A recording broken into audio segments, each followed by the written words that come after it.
Welcome everybody to your Morning Minute. It is Friday. It is the last Friday before football starts in earnest in Denver, as the Denver Broncos will get to training camp next week. So this weekend you can get through it. Well, I'll get through it. Football starts in just a couple days.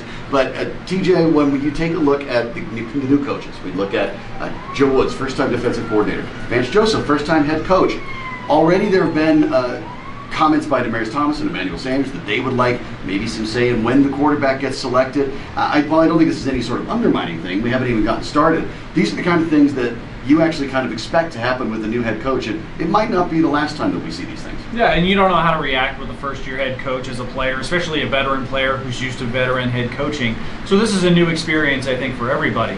The big question I'm curious about, Shawn, is how is Joe Woods going to do his job? How are Mike McCoy and the coordinators going to do their jobs? Because this is Vance Joseph's first opportunity to really assert himself as a head coach. What kind of head coach is he going to be? Is he going to be like Belichick, where he rules with an iron fist? Or is he going to be like Pete Carroll, where he kind of lets people do their thing and lets them be a little bit freer?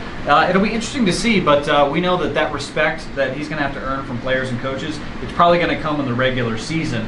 But you need to build a foundation and a pathway to that to build yourself up for success right now in training camp. You mentioned Mike McCoy, of course, formerly with the Broncos, then became head coach of the Chargers, now back with the Broncos again. The one guy out of those, that triumvirate there, your head coach and your two coordinators, that has a tremendous amount of experience. You expect them to lean on them and lean on McCoy probably more than, in most cases, the coordinators being leaned on, because the other guys are new, right? For sure, and I think one of the big values of Mike McCoy is that not only is he familiar with Denver and how the administration and things kind of work, but he's familiar with big quarterbacks with big bodies, and that's what Paxton Lynch is. So his experience with Phillip Rivers, I think, is going to come in really handy when he's bringing Paxton Lynch along here in training camp. Yeah, make no mistake, the hiring of both Vance Joseph and of Mike McCoy indicate that the Broncos want to do everything they can to have Paxton Lynch pan out as soon as possible. Or even if he doesn't, they'd like to find that out as well, as quickly as they can too. Yeah. So they have to find their next quarterback.